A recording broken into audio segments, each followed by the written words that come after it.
lakas ng isang ama ay hindi sa lapad ng kanyang mga balikat. Ito'y nadarama sa higpit ng kanyang yakap.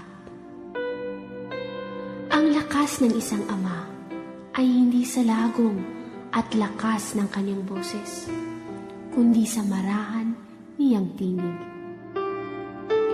Ang lakas ng isang ama ay hindi sa dami ng kanyang mga barkada. Ito'y sa kung paano siya makisama sa kanyang mga anak.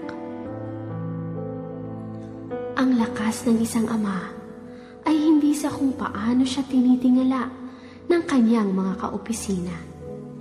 Ito'y sa kung paano siya ikinagalang sa loob ng tahanan. Ang lakas ng isang ama ay hindi sa kung gaano siya katindi sumuntok. Ito'y sa mapagmahal niyang haplos. Ang lakas ng isang ama ay hindi sa lago ng buhok sa kanyang dibdib. Ito'y sa laki ng puso na pag-ibig ang pintig. Ang lakas ng isang ama ay hindi sa bigat ng kanyang binubuhat. Ito'y sa kabigatang kaya niyang bathin. Ang lakas ng isang ama ay hindi sa dami ng babaeng kanyang pinaibig.